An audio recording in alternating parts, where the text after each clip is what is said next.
Oh, now? Really? Has it been 13 minutes? John, hurry up! All right, Kirito voices Beetlejuice. What the fuck? I don't need your shit, John. Warren, do you know what that is? Hello, everybody, and welcome to Assault-Filled podcast called Episode 0, where we start from zero. I like to take time to introduce myself before my humbled fellow co-stars, whatever the fuck you want to say. My name is Warren Thompson. I'm a creator. I'm a weeaboo, just like all of you. Next! My name is Shingo Amito. I am Rem Trash. Nice to meet you. Well, you guys picked the wrong wife. Don't worry, that'll be an hour one. John, hurry up! My name is John Lawrence, and Cruise is my wife. Yo, what's up, guys? My name is Antonio, and yeah, that's pretty much it. All right, so guys, before we get into the nitty gritty, all right, spoilers, spoiler warning, we will be talking a lot about the anime Re:Zero. So if you have not watched it, you're a fucking idiot. But I would recommend to watch it before watching this podcast, or go into our previous podcast to pass the time. Anyway, before that. Yo, wait, what, Warren? I need to clarify something. Do you know who John was talking about? No, it wasn't him. It was. I don't know. No, it wasn't the Joker. It wasn't. It was. No, fuck you guys. I don't need this shit. We're not talking about Re:Zero right now. We're talking about what is the most memorable thing you've done this past week, 2 weeks since the last podcast. Watch Re:Zero. Fuck you guys. I'm gonna start it off, all right? You know, okay. So aside from the elephant in the room, which isn't finished. So my current opinion is null and void till I finish it, but I will talk about it anyway. Besides that, I think Alvin heard a while back, started watching the cartoon Star versus the Forces of Evil. So balancing that with Re:Zero is actually pretty weird. Naruto's anime, the fabled Naruto versus Sasuke fight came on today. Yeah, it was good. I didn't watch it yet, actually. It was actually it was a 2-episoder. It ends right before their talk after the fight. So yeah, it's pretty interesting. They put all the budget into this, so it was worth the wait. What else was there? Yeah, freaking finally finished penciling my chapter 5-1. I'm super fucking happy about that. So I can ink, tone, and then fucking Buddha Bop, Scotta Bop. All right. And Final Fantasy Tactics is a bitch. You know, I've been stuck on this mission for about 4 months, and I sacrificed all my beloved units to get past it. And it sucks. Many chocobos died that day, but c'est la vie, we move forward and start over from zero, right, buds? Yes. And finally, I started going in more on the Bravely Default demo on the 3DS. It's so lovingly sent to me. Man, fuck that nigga. Anyways, so Bravely Default is actually pretty interesting once you get into it, and it's a pretty cool.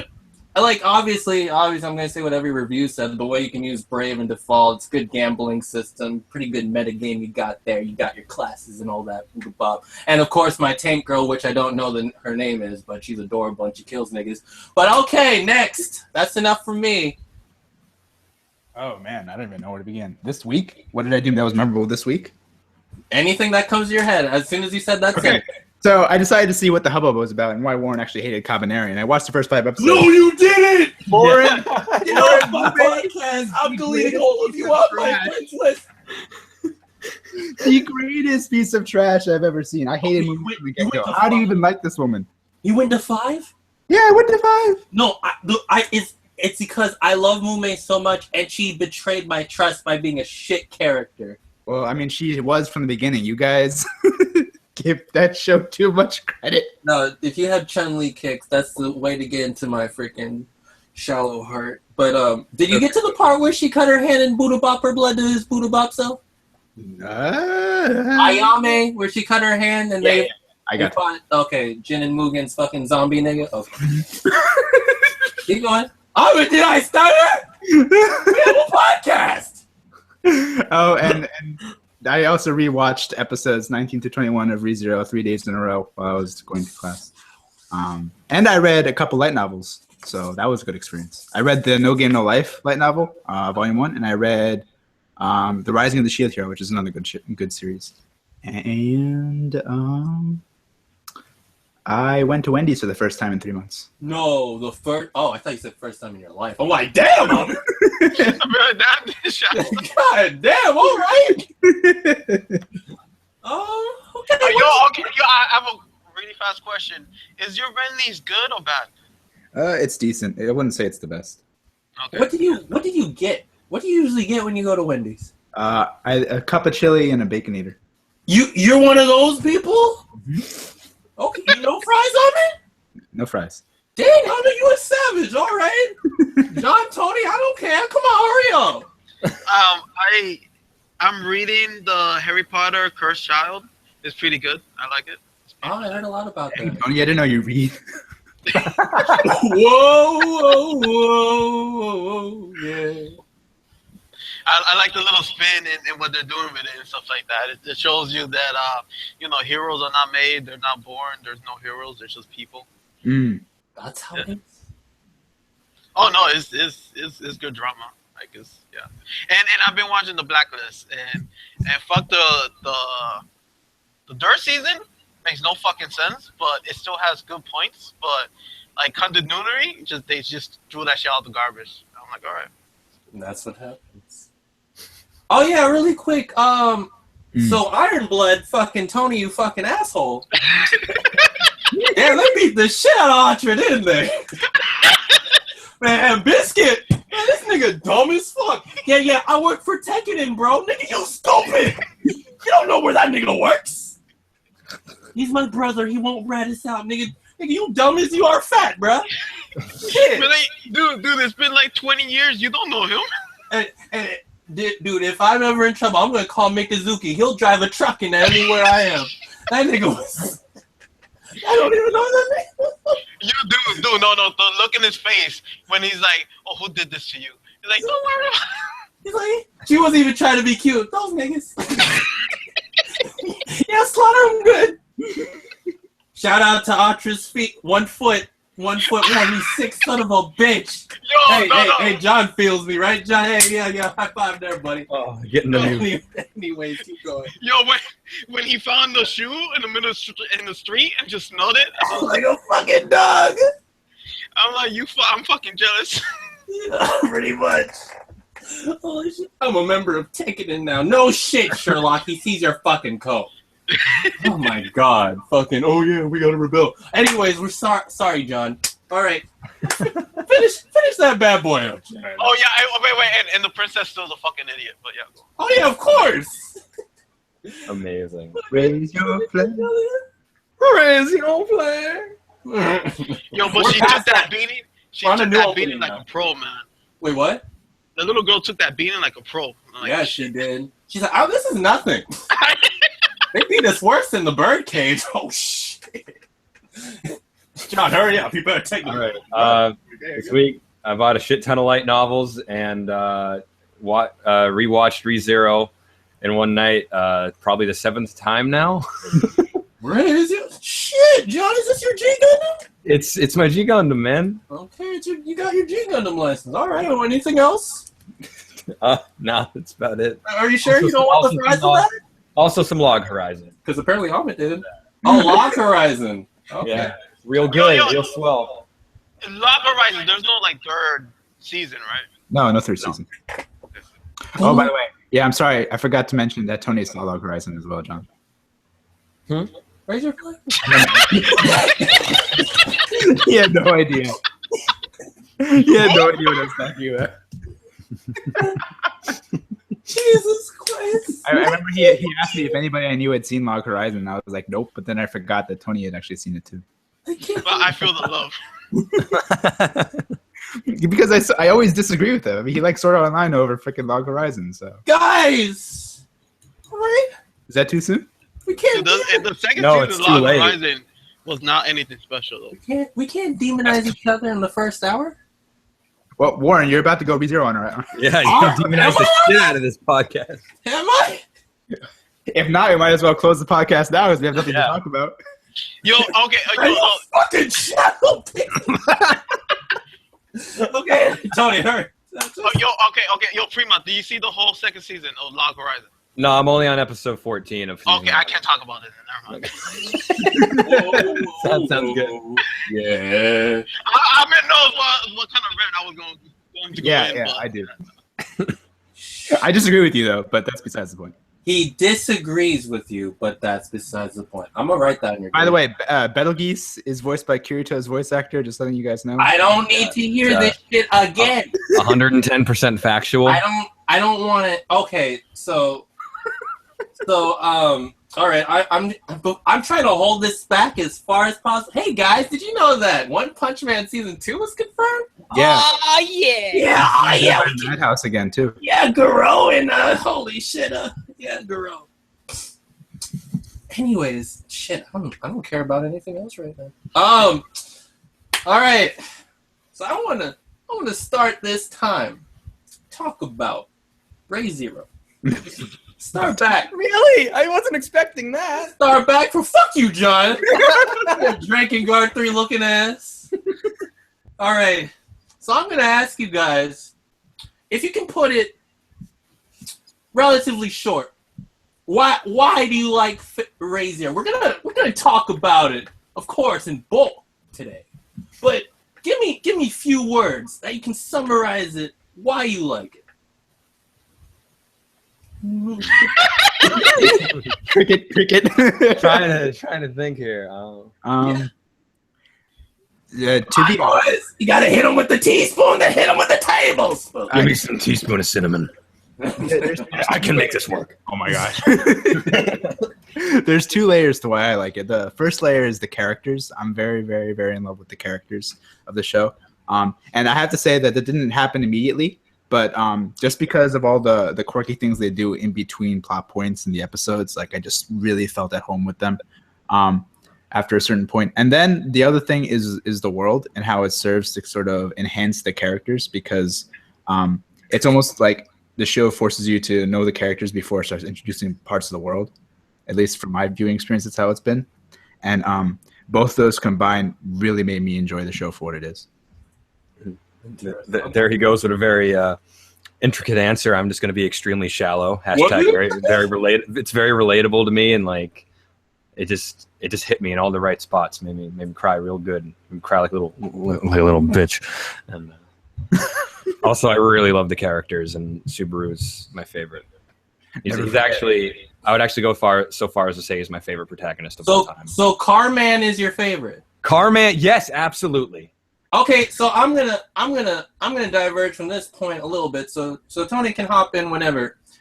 Subaru, in comparing, because before, whenever I think I talked to Alvin and Tony about this, we were trying to compare with, out of all the animes that were based off of light novels, how many of them can you remember? Like the protagonist, like the guy from fucking, I don't know, name a waifu generator. Danmachi? I don't even. Okay, Bell. I barely remember because it was Bell. They were slick when they did that. Sword Art Bell. The dude from. I don't remember the dude's name from fucking Junibyo. I don't remember his name. I don't remember. You guys never seen Hentai OG, so that doesn't even fucking count. But I just don't remember because they can all replace each other in like it feels like that. Like, they can all just be swapped in and nothing would change. But one thing I noticed with this character, Subaru, fucking, he drives hard. He drives hard. And he's not, like, they make these protagonists, for me, it seems, to be convenient to the plot just to move it forward. But this nigga, he stops it. He does the complete opposite thing you want. He kind of obstructs the story sometimes, from what I've seen. And he's not just a fucking smooth piece, a smooth puzzle piece that perfectly fits in. Like, he just does what he wants. And it's just like, it's an interesting pace for the story. And like, that whole dynamic with the Return to Zero. it's, and then it's just, after every experience of dying and coming back, he becomes more shallow. He sees things differently.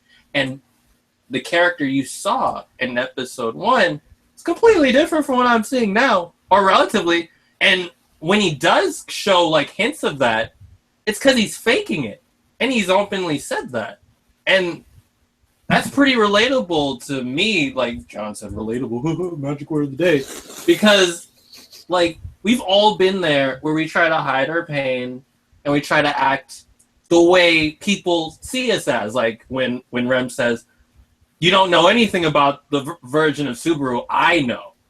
And we're all like that. There are versions of people we know that we see them as, and vice versa. And living up to that so people are more comfortable can be pretty stressful. And seeing him break down under that pressure and crying like a baby, and like the amount of time they put into these conversation scenes of him beating himself up in front of these girls. And by the way, these girls have a lot of patience to deal with this bullshit sometimes. Jesus Christ. Amelia and fucking Rem, just hearing him beat himself up over and over, it's just... But yeah, it's just like, they don't just like, all right, one conflict, let's move it out of the way for one episode at a time, one conflict. No. Like, stuff is given enough time as it's given, and it's natural. Like, him beating himself up, like, I've been through conversations with someone I care about where I'm beating myself up and it's lasting way longer than it should, and it's not the most freaking elegant way of putting it, like fucking other things I've seen do it. But the way they do it, it's just so broken and fucking, like, it's not, what's the word? It's not like your typical anime or whatever movie type of thing. Oh yeah, give him the sad moment to make the audience feel it. No, this man is pouring his heart out and everything and just stopping everything. And it's not as concise or as whatever as like, or as clean. There we go. It's not as clean as other animes do. It's rough. That's what I like. When those rough moments happen, they're rough, like they should be, rather than we gotta put it in because people like sad moments. But that's enough for me, I bet. I digress from that. Sounds like you're really enjoying it. Am I enjoying it? If you could talk that much about it, yeah. No, I just, it's not even just the whole story. It's just like when I get, like I told, like how I know my characters, like I really do like the character. Like Subaru is just like the way how rough he is and everything. That's really intrigued me, and getting to know more about him, and like the story actually throws it at you, like you're knowing him, like he talks about, it's like, I was faking it, oh I was this, I was that, and it was pretty interesting. It's like getting to know someone rather than you must move the plot forward, boy. And when I first, like, I don't know, I'm sorry if I'm going on too long, but whatever. You guys ever get that feeling, like, before the anime, when the anime starts, and then your gimmick happens? Like, for example, oh, every time I die, I go back to a time before I died, and I can redo it, whatever, correct some things, whatever. It's like, oh, that's the gimmick. We're going to see that a lot more. And then you can see it, and it's repeated over and over and over till the anime ends. When I saw that, I was like, oh, here we go, here's the gimmick. And then fucking, I think it was episode 8 or whatever, when Amelia just put his head in her lap. I was like, yep. I was hooked. I was in. And they spent so long on that moment, and they just let it, they, like, this nigga thinks he's slick. Like, he's like, let it sit, Warren. We're not transitioning to the next scene yet. We're letting it sit. I was like, you're letting it sit. And before, I was thinking like, oh, this is forced. They're just forcing this. They're trying to make me feel like I'm Shasta or some shit. But it's just like, I don't know how to feel. I went in going like, oh, it's just going to be, I'm going to find my waifu. I'm going to freaking probably buy 6 figures of her, and it's going to be another waifu generator. But I don't feel that way.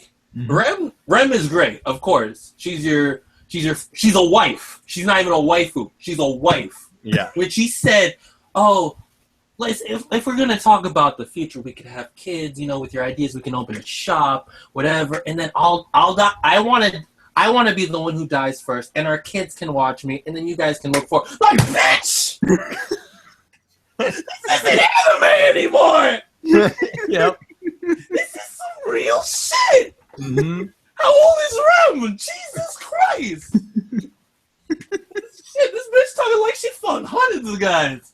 Yeah. Got all that experience. That's one thing that actually I found out while watching the show, and just to add on like what Warren was saying, like you go in like the visual for the show just shows like Subaru and then a bunch of girls around them, so you think it's going to be Waifu Simulator 2.0, but like the show makes such a painstaking effort to distinguish each girl from each other. And what's funny is that like a lot of the girls just have fleeting moments inside the actual plot.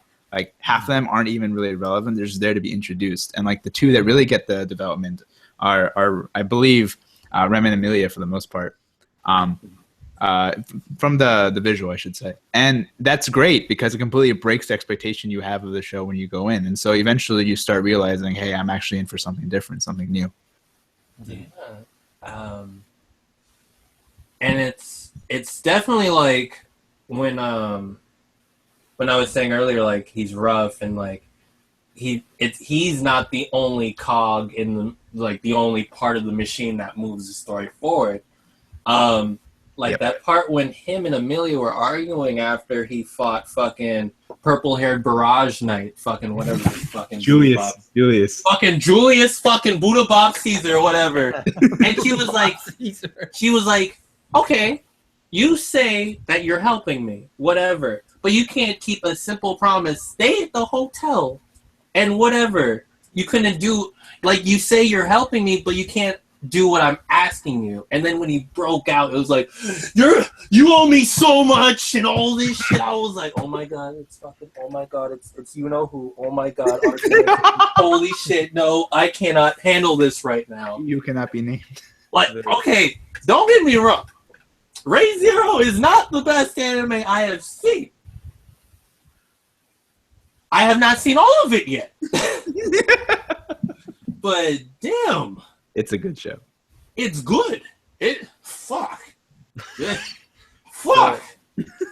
Fuck, man. Fuck, man. And that's what this episode should be called. But it's not bad. No. It's not better than Iron Blood, though, bro.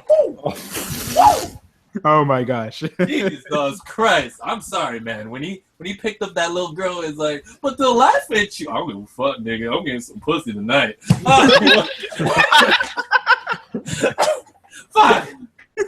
More, we gotta let the others talk. All right, guys, say your pieces. I want to hear your life experiences, what your life was like before Re:Zero. Come on, don't talk. I'm gonna reconsider my life and probably Snapchat right now. Gay! Why are you talking? I'm going to be that guy that kind of brings up a conversation I had with John while I was watching this. But the sort of dialogue breakdown of Subaru in episode 18, I feel was really interesting from an artistic perspective, because he pretty much said something that resonated with me. It was I'm trying to remember the exact words, but it went something like, I had my entire life to do something, yet I chose to do nothing, and then to think that I could expect to accomplish something the first time I set out to do it was stupid of me. And then like I was thinking about sort of how procrastination plays a part in artistic efforts. And I was thinking, like I can say that I started doing art 4 years ago, but I had my entire life up to this point to sort of get something done, and yet I'm still sitting on actually accomplishing anything in the artistic world. And that just hit me really hard, because I'm just like, okay, here we go. Now I can relate it to my life. And that's why I haven't watched that episode again, because I feel like it's going to hurt me if I watch it again. It's like looking at yourself in a mirror. And when a show can do that, at least to me, it makes it a good show. And that's really the biggest takeaway I got from the show. And everything with Warren. What episode are you on? 19. I just finished 19. Okay, so everything from episodes 19 to 21 is fantastic. Particularly. what about the rest of it? Oh no, it's all good. But those three in particular are fucking. All right. I'm not there yet, but I'll just experience it. But all right. That old guy, though. That old guy. Mm-hmm. Man, Reinhard is probably my wife. Yeah. You know what? He's everybody's wife. Boy, when he came in. But and fucking bowel bitch is basically Clover. But anyways, John. Yeah. You're the one who I'm hearing is really touched by Ray Zero, from what I've heard from you and Amit. So tell us about how it touched you. It touched your dick? It touched me in places I didn't expect it to. It licked your nipples? I felt violated precisely because of the dialogue. When episode 18 hit, it hit me too hard. I wasn't expecting it. It came to the point. So I was watching this with my girlfriend, right? Jesus. I was in a room and we were watching episode 18, and there came a point, and it was when he was just like letting it all out and being like, I lacked the strength, but I want it all. When he started getting into that, I actually just had to pause it and walk out of the room. I just couldn't take it. I was like, fuck this show. I'm done. Then I came back and finished it, of course, but it was just too much. Like, it just hit me too hard. I was just like, stop it. Like, it's just, and it's almost as if like he's speaking in third person almost when he says like, it's all the product of my rotten character. I'm like, holy, this is going in. This is going too hard, man. I don't know if I'm comfortable with this. I'm not supposed to be. I get it. Okay, stop beating me, Dad. And then it was oh God. Okay. And also, like, I don't know. Again, like the best way to describe it is just extremely relatable, because it just, especially what Amit was talking about, like trying to work on BB, you know, for these 3 years. I feel like I've done nothing. So when I saw that, I was just a fucking nervous wreck. I couldn't do my job. I was at work just fiddling with my dick. I didn't know what to do. I didn't know how to live my life. I was like, that episode hit me too hard, and I feel worthless. This episode sucks. It's too good. You know, and like, also when I started feeling for the show was episode 8, when he started crying to Amelia's lap and just started like letting everything out. I was like, whoa, hold on a second. I'm crying right now. This ain't good. It's fucking like 1 in the fucking morning. I don't want to do this shit. 1 in the morning. I don't want to do this shit right now, man. And then episode 15 happened. I was like, I don't want to do this shit right now. Boy, oh boy. The timing is never good. Yeah, it's never good. This show ruins lives. Also, it just says, here's why you're a piece of shit, viewer. And it's great. 10 out of 10. Makes you would die again. Yeah. Like, I don't know. When you guys said, and everywhere I heard, oh, this show is dark, I was expecting, like, forced dark, like Attack on Titan, but it was just dark in the way it just hits. It just hits, like, I don't know. I think we had a conversation about what dark is. Now it was deep and more rooted in reality or whatever. Mm-hmm. What were you saying, John? It uses everything sparingly, honestly. Like, it's not like in your face. Like, there's this, like, you look at episode 15, and that's the pinnacle of the dark. Like, that's where the edgy is, you know? And then episode 18 is just like dark as in like, it's letting it all out. It's all feels and shit. But like, it all has a purpose. There's like lots of development going on there. It's not just there for shock value, or there's like, oh, look how fucking brooding it is. Do you like it? Yeah, buy my Blu-ray. It's really, everything has a purpose there, and it works so wonderfully. When you guys said the author was involved in the production of this anime, you can see that, because relatively kind of what John said, it wasn't about I don't know how to say this, but it wasn't just solely make the audience feel this way. This is what the character is going through, and that's what I like. When it's what the character would do, not let them be a vessel for the audience to go into. Like when he went through that second time or whatever time, and he saw fucking Kirito, fuck you guys, and then he went up to him and said, "You're only pretending to be crazy. Your mind is not truly broken. You are pretending. Let me show you why you are pretending." I was like, ooh.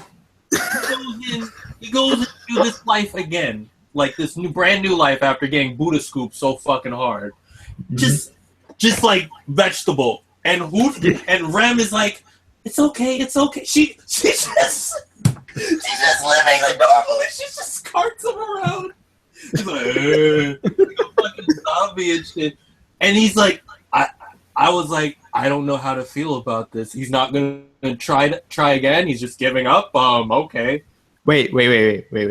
Before you go further with that, I remember once we had a conversation, and you're like, I would like it if the main character gave up for once. Here you go, Warren. The character gave up. They gave up, and the story kept moving. And Sorry, I'll hold it. No, I'm just saying, like, that's kind of like, no, I'm just gonna transition to other. Go, hurry up, John. Okay. I spoke with Amit about this. Every time he dies, you learn something new about the world and the characters. There's always a form of progression, and it's great. Yeah. So they make use of the death. So it's not just the fact that Subaru as a character is experiencing these things and trying to formulate a way to overcome them, or in some cases run away from them. It's also the fact that the author uses these opportunities to not skip out and leave the audience wishing that more had happened, because the author always introduces a new element that makes you want to figure out what he's going to do the next time he comes back to life. And I just think that's really effective use of the gimmick, because every story has a gimmick. It's just a matter of like how creatively you can twist that gimmick to suit your ends. It's kind of like rereading it to get more out of it, but it's actually the story's actually doing it for you. Like it's the exposition, but without the story's just playing again. That's your extra exposition. Like freaking finding out, like even early on, it's like, why did this little bitch? She told me her name's Satala, fucking slut.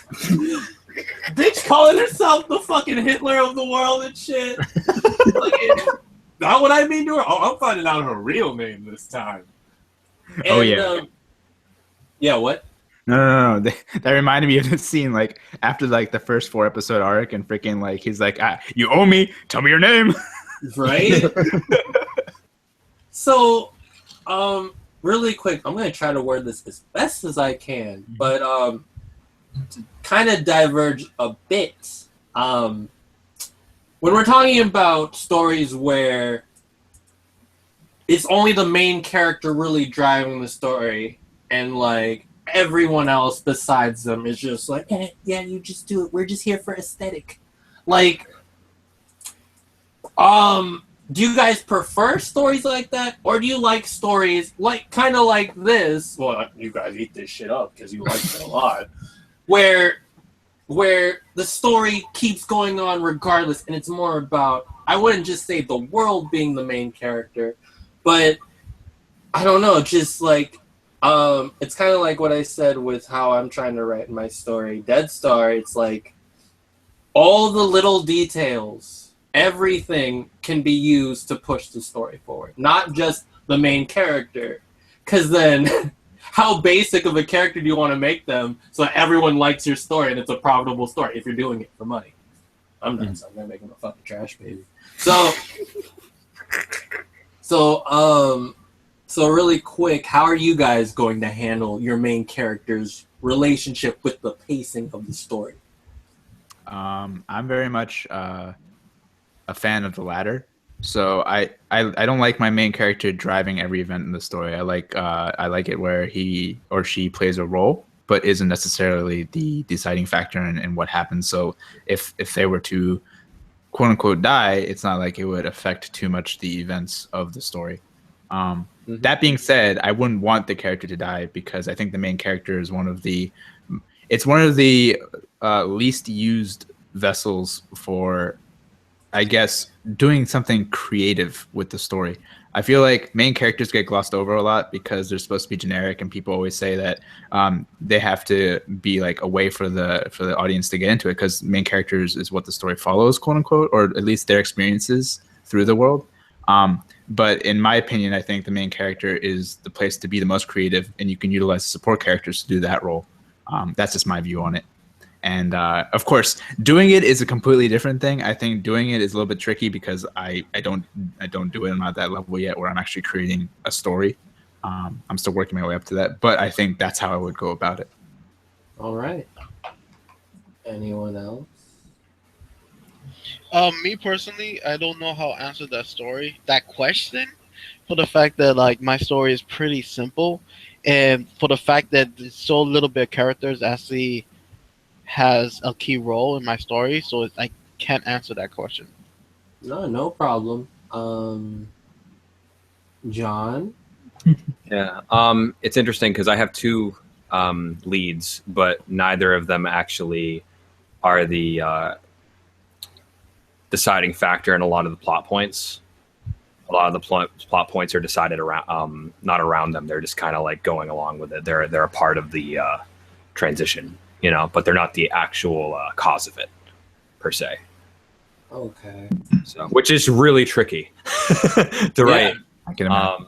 But it's a lot more interesting and fascinating than them having like them triggering everything, I think. Yeah, right. Because it's like seeing like all the stories like I've seen in my childhood and everything, like anime is like wait for the main hero, wait for Goku to come, wait for Domon to come, wait for whatever. If they die, there's nothing else left. You're our only hope.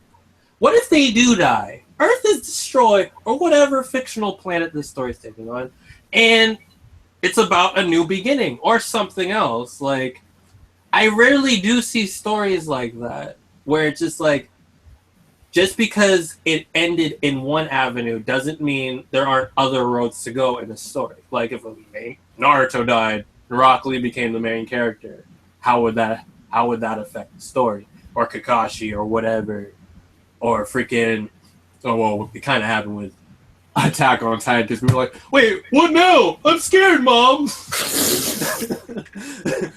Isn't he close to the main character? It's funny because his mom's dead. Or is she? Dun, dun, dun. Okay. Aaron's mom confirmed to be the Colossal Titan. No one, that's not how it was. It's really fun to me. I mean, I was really interested when you said that. I'm gonna paraphrase the shit out of this, but you're like, I like it when my characters don't like, you know, you can remove them, and what did you say? Like nothing significant would change per se, like, but like it wouldn't. The character's death would not directly interfere the flow of the plot. So, let me give an example. Say you have a pair, well, not a pair. You have like a group of 7 characters, and one of them's the main character, right? And they're all assigned a mission to supposedly assassinate some high-level noble, right? In the process, they get met with the forces the noble hired, and the main character dies. They can still complete the mission. It's not like the main character was necessary for the mission to be completed. So why were they the main character? Exactly. That's the kind of feeling I like giving. You think it's a form of peer pressure that there's an idea of a main character in stories? Why can't the story just be a story? Should there be some fixed focal point for all stories to be presented? No. I just think that people say that in order to make money. Because that's what sells to the masses. Right? There always has to be a leader. And yeah, go on, John.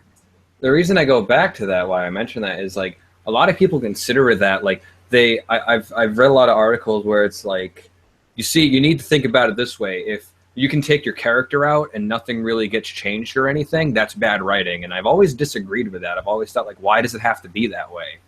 Like, I think it's more engaging if you actually have the ability to remove a character from the story without, like, really significant Like there can be like crazy cause and effect, but it won't like break the story, you know, like because they're just the main character, you know. Yep. Life moves on, like through destruction and death or whatever. There's always new beginnings in everything. Nothing's ever gone forever. People think like death is the end of everything, but there's always like if we all died, whatever, fucking grass over our corpses, rabbits eat the grass. No, I'm starting to sound like Mufasa, but you get the point. It's just that, it's just like that whole idea, like John said. Oh, it's bad writing. You gotta use your discipline to stick your character to make a cohesive plot. Well, you can shove a dick up your ass because Development. and that's what, and like stuff with like Gurren Lagann and stuff like that. Stories that we keep coming back to talk about, where it's just, it throws you off for a loop because it's just like, oh yeah, Common is dead because there's no story. Oh, wait, why is it still going? 27 episodes? Like, yes, shithead. Like when Goku died in Dragon Ball Z, it's like, all right, we're having Gohan in school. Wait, Goku's back. All right, fine. Super Saiyan 3 adventures then. So it's just like, for me personally, I'm not saying this is the right thing, kids, but for me personally, those are types of stories that I like. Like that's why I like Durara, because it takes the point of views of many different characters to give you like this diverse view on everything.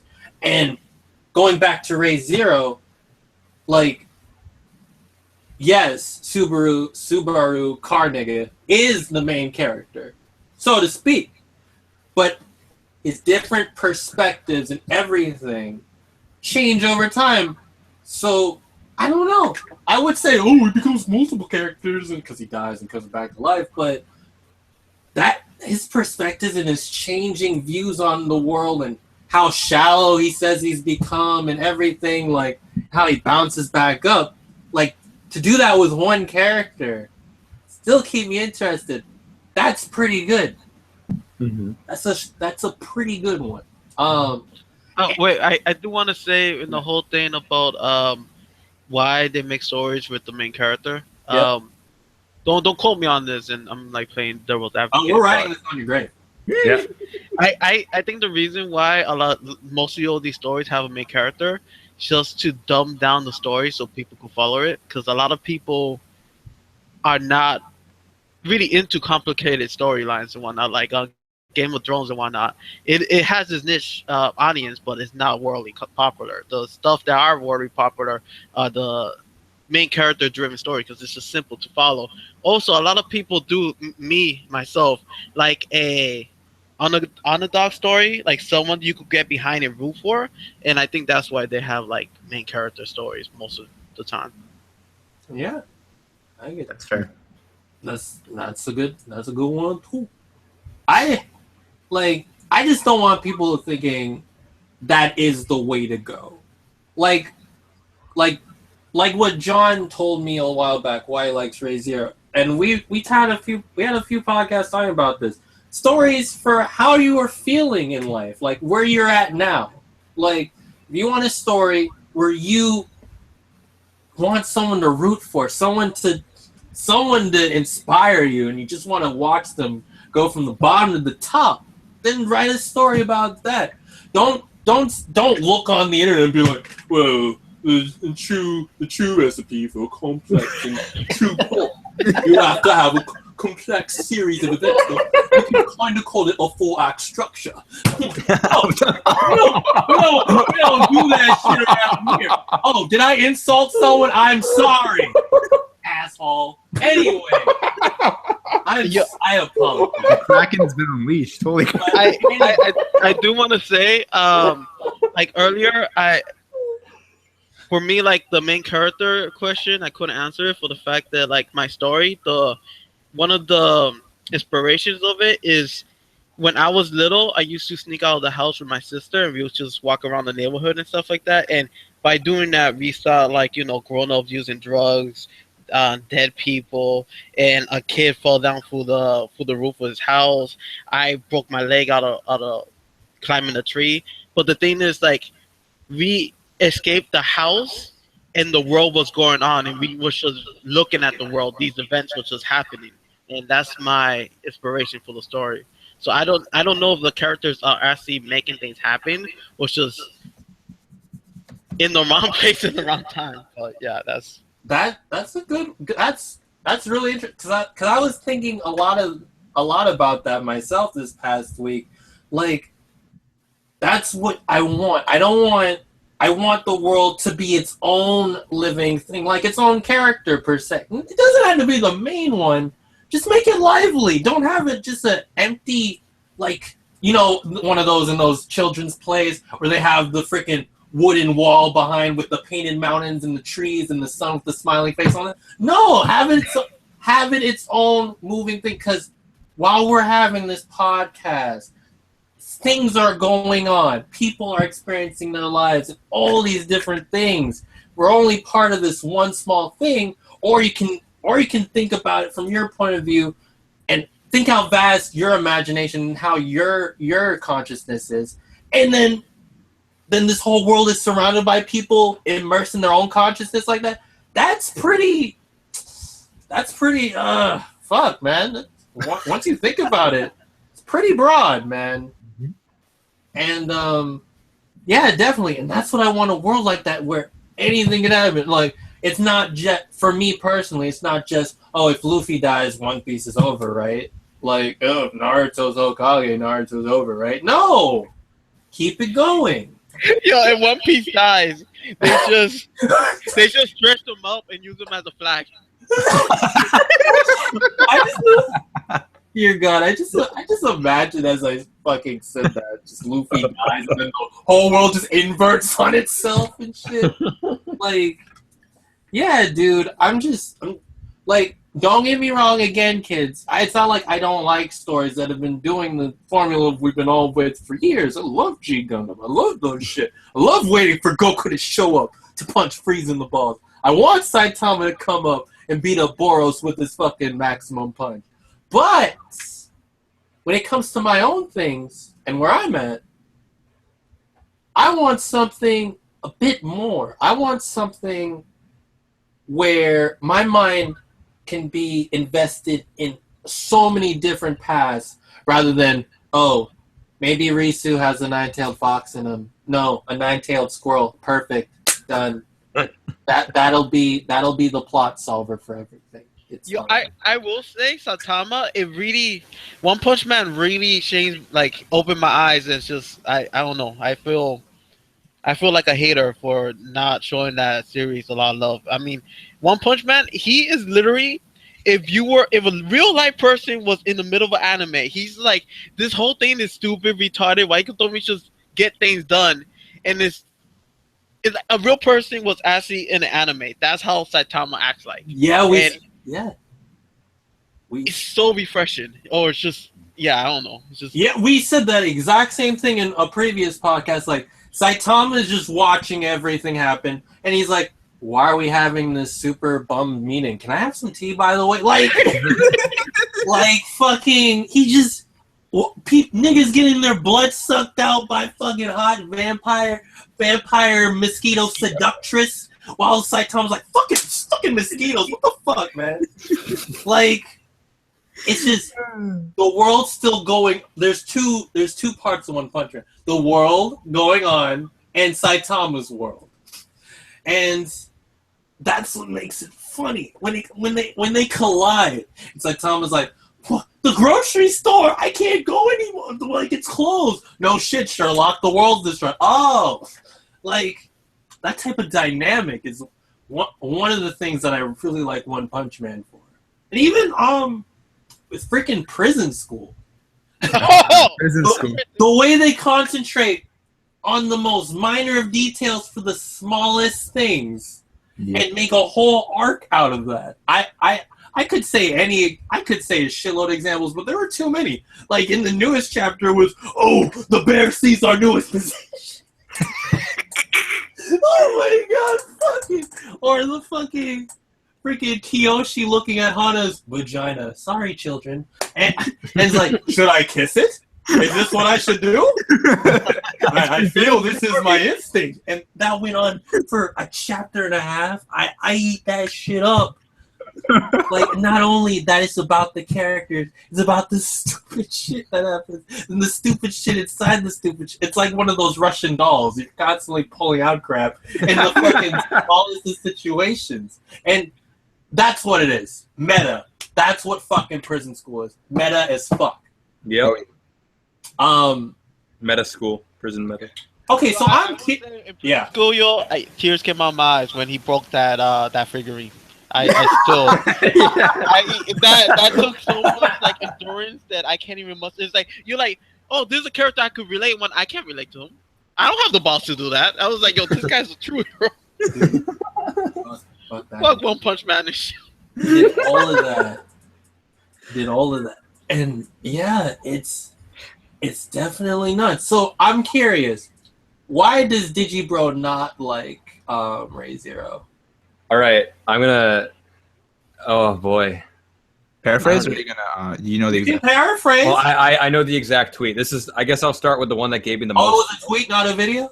No, he made like a bunch of tweets which you can read. He's making a video. I don't know if it's out yet. I'm dreading it. I don't want to go on his channel to watch it because I know I'm just gonna get salty. I could be wrong, but I think he made one, or Brother's Basement made one, and they still didn't like it. Mother's Basement made one. Giga made one recently too. Yeah. Okay. Mother's Basement likes it. I think. Wait. Okay. Mother's Basement likes Arrays. Digibro doesn't like Arrays. Yeah. Okay. They're But Digibro likes Kabanieri. Yes. What a week. No, but the thing is, okay, so Warren, all right, Yes, I asked this to Amit as well a while back. Would you say a lot of like important, interesting things happen in Re:Zero? Wait, I'm sorry. Tell me what he said. Tell me what he said. I want to know about the tweet. Yeah, I want to know. Fuck what I obviously, yes. He said nothing of importance happened in that show. Okay. You know what we are right now? We're Tony when we talk about Starlight. Well, I like Starlight. When you fuck it. That's how it is. Yep. That's how it is. I'm just really curious because I was like, I can see why he wouldn't like this because there were some parts where like, okay, I know what type of stuff Digibro like. Like But he's entitled to his opinion. I just think like I'm looking at it and he seems to be coming from the bias that like he like everybody was telling him to watch it, you know? Yeah. So he's just kind of like he's not like I don't know. It's just weird because he's just like really harsh on like Subaru's the worst guy ever, and I'm like, have you seen School Days? Like this stuff, like this little things like that.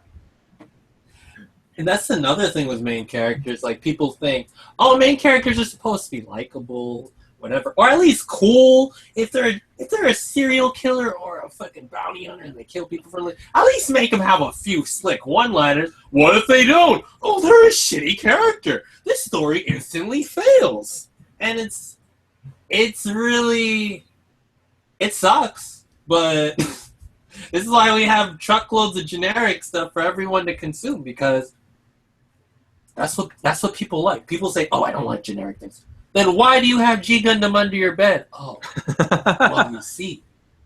So yeah, I was just super curious about that. But yes, I do have a question for Ahmed, and it's kind of like a loaded question. I'm gonna vanillize you, man. You did see Stay Night, right? Stay. The Unlimited Blade Works. I didn't see the first. 2006 or no. I'm sorry, wrong one. Steins Gate. I didn't see Steins Gate. I saw 6 episodes and then I stopped watching. What? Ahmed! Okay. Really? Fun fact. Really? Re:Zero and Steins Gate are same studio. That's interesting. Yep. I do want to say though that my brother, who shares similar tastes than me, he actually watched Steins Gate all the way through, and he came back to me and was like, "Yeah, it's nothing special." Oof. So that also further demoralized me from watching the show because usually my brother has the right idea about anime. I don't know. What are you gonna execute it now? Are you gonna sacrifice him? Oh man. Really, Moby Dick? I was thinking the same thing when I was watching that. Oh yeah. Oh boy. Alright, we gotta fight the white whale who took me wife. Wait, Amit. Yeah. We can't let this podcast go without me bitching about the fucking Rem fan base. Yes, please. Oh god. All right. So Warren, are you ready? Okay, so we're on the waifu war segment. All right, let's do it. No, here's the problem. I hate this stupid waifu wars bullshit. It's like they missed the entire point of the goddamn show, and like they took Subaru's character development and completely threw it at like the whole fan base. They just don't pay attention to his development in episode 18 because he doesn't choose Rem, and it's been pissing me off for the past 2 months now. No, that's how it is. She knew. She even said, I miss the you who I know. And then they freaking pointed to him. They freaking did a quick flashback transition to him, like freaking thinking of Amelia. And I'm like, bro, come on. She said it. At least save a little bit for me, Oni-chan. Like, fuck. Y'all niggas gay. Man, Have we talked about how Phyllis is the best girl? Absolutely. Cat boy is now Cat cat girl because traps are a thing and they are best. That's man, it. Reinhardt, man. Oh, yo, Reinhardt is literally the guy that when he walked on screen, I realized he would be my favorite character, and I was there. Honestly, every time before I was like, I have a wife, you know, right? I got Hester, you know, I have a fucking, yeah, you know, I got my fucking no girls online, but this, I'm like, I just me, the Kawaii King, left speechless at the gates of the Kawaii Kingdom. Who will you take with you? I just don't know. I want to say Rem, but I can't because it's not about that for me. And I was expecting to come on here saying, man, y'all niggas dumb for choosing Rem, but I'm like, Amelia is a really interesting character because it's like, she starts off as like this, like, I don't even want to say Cinderella, like in episode 1, where she's all like, oh, it's not like I want to help you or anything, but make sure you're careful, whatever. And then, like, as he dies, you feel like she becomes more softer as a character the more times he dies. And, like, yeah, of course, the lab scene, and then the part when they're arguing, but like how patient she is with them is just, that's the interesting part. Well, Rem is too, but like she didn't break out at once because she's like, I thank you for everything you've done, and if you're mad at how I'm handling things, I'm sorry. Take some time to breathe, bro. And then she just dips.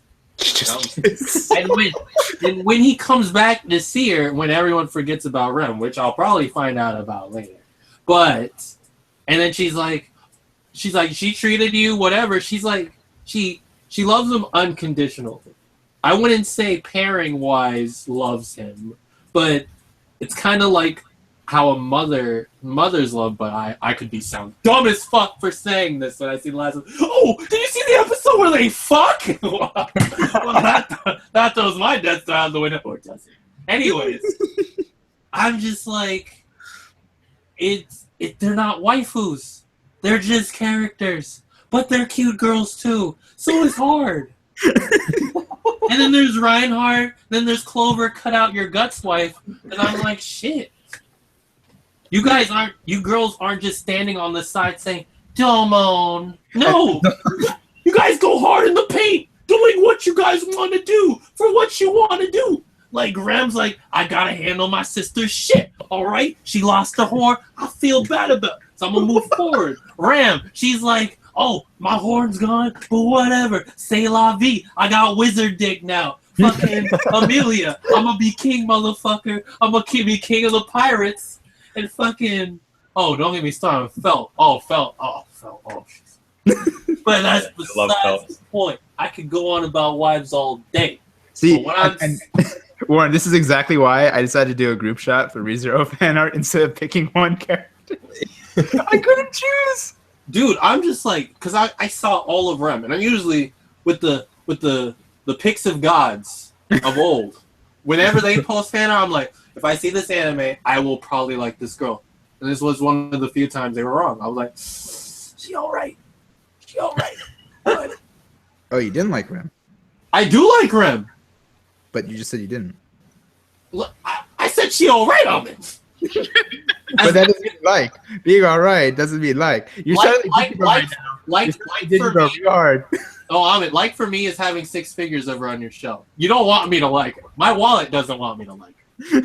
Oh, speaking of which, I need to pre-order my Krush figure. Hold on a second. guys. Her break brigade looking at it. But anyway. God damn! Found it out! Yes! Welcome to the Shadow Realm! Yo, I mean, just so I could be clear, it's Steingate. Have you seen Steingate? No, and I understood you the first time. Yeah, I haven't seen it. But yeah, and my rant of waifus. But yeah, Summit. When I saw her and Rem and like that unconditional love, I just really appreciate that. You don't really like. Normally, the fantasies for a lot of waifus is like they follow you unconditionally. They do whatever. What girl you pick, they will always be part of your harem, whatever. But the fact that they love him, they support him, and they do what they can do, and they're open about their feelings. That's what got me. Mm-hmm. I never really hear Asuna say, "Oh, I always feel about this." No, she's like, "I will always be by your side. I love you, Kirito." Can I hear how you're feeling? What great dialogue! So riveting. Like, not slagging on Star Line. It's like Rain and freaking G Gundam. Like, Domo. Domo. I was like, can I hear how you feel? I don't want you being the spectator for the guy. You're here for a reason. Well, look who's talking, Michelle. Well, that's besides the point.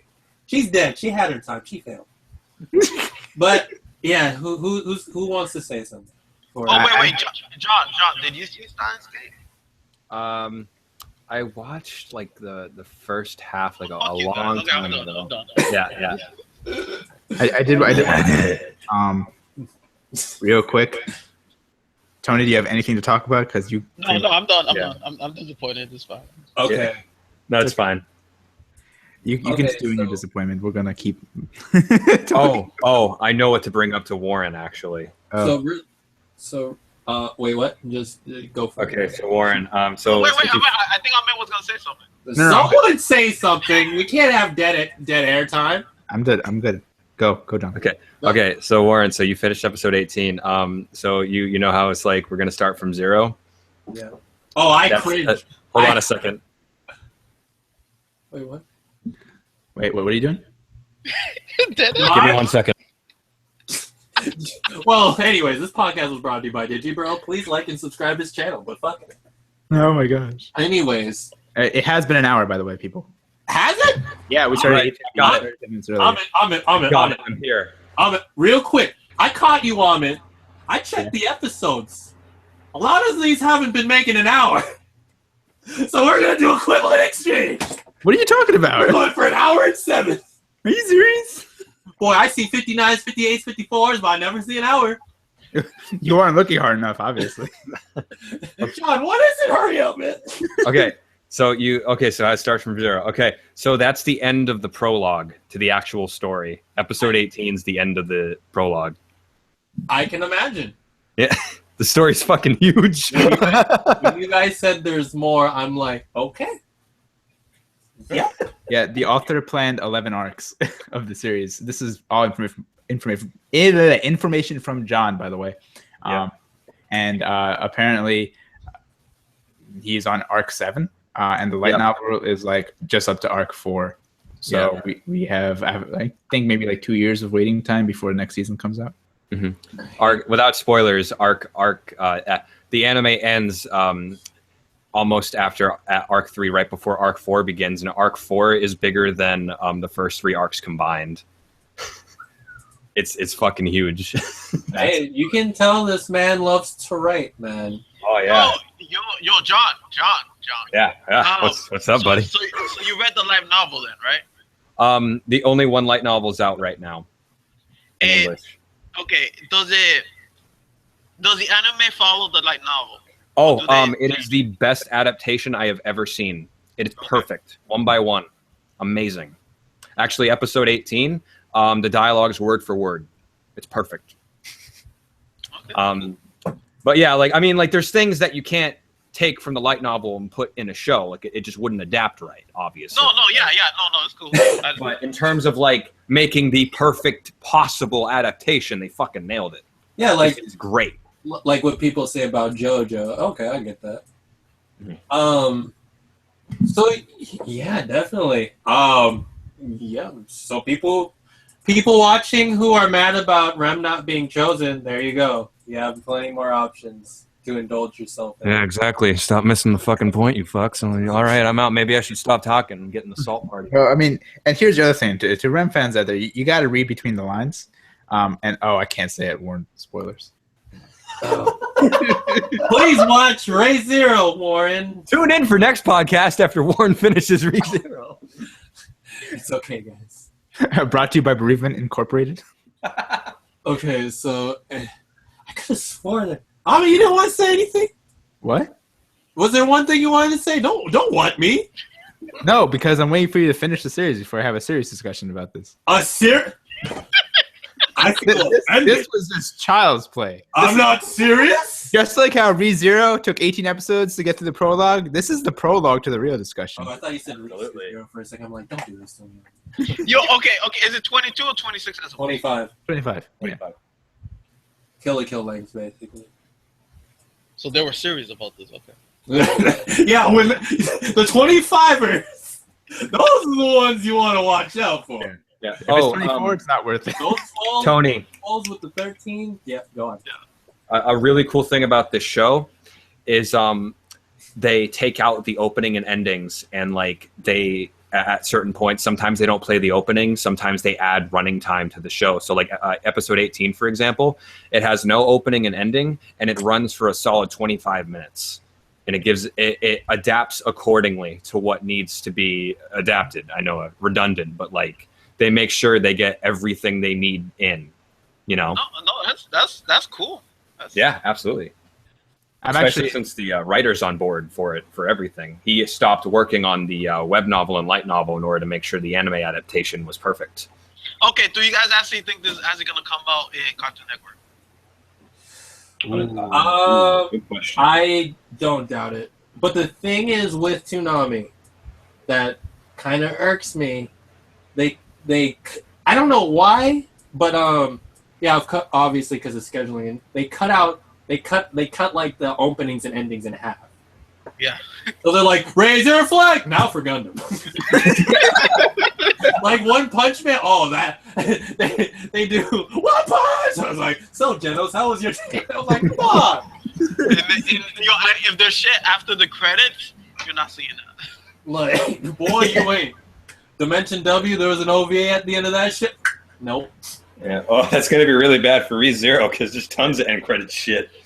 Yeah, but I think Toonami will be smart with it. Hopefully, I mean, Dragon Ball Z keeps everything. if not, Funimation will have a dub for it. Mm-hmm. Yeah, right. Because there's no way Funimation isn't picking this up. Oh yeah. They have to at this point. Oh my god. Fucking shit. I mean, were you gonna say something while I was talking? He was. Yeah, It was a fight. yeah, I was gonna say that I'm actually kind of curious to see what Tony thinks of the show if he ever decides to watch it, because I know he hasn't been able to say much since he hasn't watched it yet. Yeah. You should really watch it. Yo, I just want to know if it's as solid as State Night, Science Gate. There you go, Science. It depends on your tastes. I mean, I'm a big fantasy nut, so I really enjoyed this. I mean, they don't like Sword Art Online, but you do, Tony. So. Yep. Yeah, pretty much. Very, very good. Next year. Oh yeah, Ruby comes out this month. yeah, it Next- does. Shit! I need to catch up to Volume 3. No, you don't, John. Quit giving it the peer pressure. No, I'm watching it with my friends. You're slacking. raise it. You're slacking hardcore, John. I don't care what Warren says. I'm putting the peer pressure on, bro. Oh no. Okay, so do we have anything? I know there's something I want to say, but I just can't say it. Is it Clue's best girl? Don't do drugs. Download You want to do your plugs, Warren? Wait, what? You want to do the plugs? It's 10 o'clock. 4X structure. I'm running out of things. Yeah, I guess. Dang, this kind of feels empty. Anyways, hello everyone. If you guys survived through that and didn't watch Ray Zero, you're a fucking moron. Anyways, Talking to you, Tony. if you guys are mad at us, or you guys want to rant at us of how good Rem is as a waifu, please Get in the contact us through Barrage Crew, our Facebook group. You can like our page, Barrage. You can hashtag Barrage on Instagram. I think it even works on YouTube, to be completely honest. Or you could leave a comment. You could leave a comment. That's a good one, too. If you're really feeling salty, contact us at our email, barragecrew@gmail.com, and send us that real. Or you could send us buckets of salt at our P.O. box. Ooh, we can read fan mail. Yeah, send us fan mail at barragecrew@gmail.com. Let's try that one time. And we promise we won't delete it. We It's not like certain people in this. now, or leave the group because of changes of differences or minor insults on freaking podcasts. Anyways, buy Infinite the Journey. Anyways, Pre-order it now. Yeah, pre-order it now. as some of you may be aware, we are we do have Barrage Magazine. Yes, but if you want to be a part of that, there are 2 gateways. Not 1, 2, dos gateways. All right, our good friend Shasta Stedman, Heartbloodrose on YouTube. Man, I'm really botching this. Well, if you join the Barrage Crew group, she has information on how to join. The deadline is October. Was it Halloween? Yep. Not sure. Yep. If you join the group, ask for permission, all that stuff, comment, say you're interested. Then the number 2, there is going to be... Or send her a message directly. Yep. On Heartbloodrose on YouTube, and as well as DeviantArt. I think it may be just Rose, but I'm not sure. I will have the link. Yeah. Well, actually, I posted all the links from the previous podcast. You're just going to have to add them in. Oh, Ahmed! Yeah, and you might need to add some more tags because I didn't know how to translate the tags over. But yeah, as for the second one, stay tuned, guys. Follow us on our social medias and everything. And what else? Should I give you guys a challenge? I think I already asked you guys about. Okay. Let's see about this. Here, I have a challenge. I challenge you to go back and rewatch a show that's before 2010 and just check the animation quality with today. That's a good one too. Yo, if you want to go be brave, go under 2000, man. 2002, 2001. Actually, I think for the current generation, below 2010 is good enough. Damn, I'm old. Man, you guys don't know, man. That animation. But isn't Code Geass like 2004? Yeah, Oh, it is. no. Champ Blue is 2002. Am I really Yeah. that fucking... Yeah, it was like 06, I think. Or am I just losing my shit? 2005, maybe? Who? What? I think Code Geass was 05, wasn't it? Maybe Well, it was- for 5. It was in that range. And then I know Gurren Lagann was 2007, so. When was Black Lagoon? That was 2006. Holy shit! Jeez, on pizza. We just Dude, get. my wife is so fucking old now. The Spirit Away. Oh my God! When was Spirit Away? 2001? Yep. Holy. Oh god, Princess Mononoke was 97. My fucking. Oh, of course. Oh, you. Oh, of course that one, huh? Shibata. No. Yo, and I'm still gonna I did pre-order the Nintendo box. Oh, I thought you said Infinite the Journey. So anyway, besides, you guys are probably wondering about Infinite the Journeys. Links will be below. They're books by our lovely friends J&J, or Felix, whatever. We got LSFTL Love Sucks for These Losers, Volume 1, available on Amazon. What was the page count? 500 on it? Something like that. 500, six chapters for the low price. 5 chapters. 5 chapters, okay. For $14.99. $14.99, kids. Plus a slight discount if you go on the right day. That's cheaper than 50 Shades of Grey. Wait, there's a magical day that you can get it cheaper? Yeah, sometimes they drop the price on Amazon. That's the weird thing. It's I not, don't know if he's still doing the ebook thing, being free. no, it's over. Okay, that's over. So you guys missed out because you guys are dumb. So, and then of course, Infinite the Journey. All right. Iridescence. Iridescence. Check it out. Chapter just came out yesterday. Pretty solid. And Glow Team is back at it. Yes, they are. Are they? Yep, chapter 6 is in the works. They already posted the cover. Okay, so we have look forward for that for Barrage 3. we have Dizzy. Barrage 3 or 2? Oh no, Barrage 3. We will fight that. Barrage 7? We fight for our friends here. Ike! Oh, okay, everyone. With that, I bid you adieu. I guess we'll do our outros. I'm Warren Townsend. You can read our new Canon star at newcanon.com. So who's next? My name is Shingo Amito. You can find me on YouTube, Instagram, Twitter, and DeviantArt. And I do comics. Please look out for them. Yo, my name is Errorful Error with those monosyllables separating the words. You can find me at DeviantArt and at Instagram. I've not been posting, but I've been working. Don't be surprised you see like a giant like upload day with like 36 shit. But yeah. Good. My name is John Lawrence, and you can find me 6 feet under because my story is never coming out. Wait, aren't you done? I'm done. My artist isn't dead by the time it happens. No, forget Tonio. Your script's done, right? Yeah. All right, that's all I need to hear. Man, fun ending. Oh, no, Trey Jane Boxing. He has a new web series coming out. Are we talking about Cameron? No, I'm talking about Trey. Wait, Trey has a boxing series? No, Tony, it's Cameron. no, Trey. Macule. My head, it's hurting. Trey has a web series that's coming up. He's writing a short story and he's gonna put it online, every whatever time. Yeah. Oh yeah, Trey, and Lion Knuckle by Cameron Knight. Oh, Trey Delve on that Mac for some people, and what does he go to that? Prodigious dialogue. Dialogue. Prodigious epilogues. And if you want to follow, it's just a plain old dick, Eric. Just Instagram Eric. Yeah. Man, we're throwing out everybody.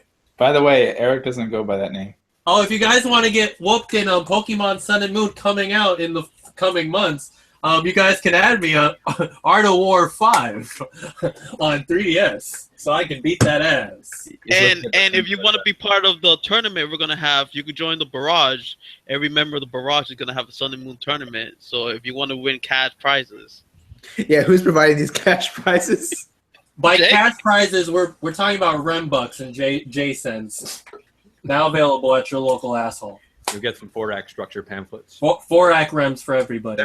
We have 2 viewers. Guys, you came in at the end, but thank you for being there. Yeah, sorry guys, you're fucking late. We appreciate you. Warren's jerk mode is like on 100. He's probably just salty because better. Oh, yeah.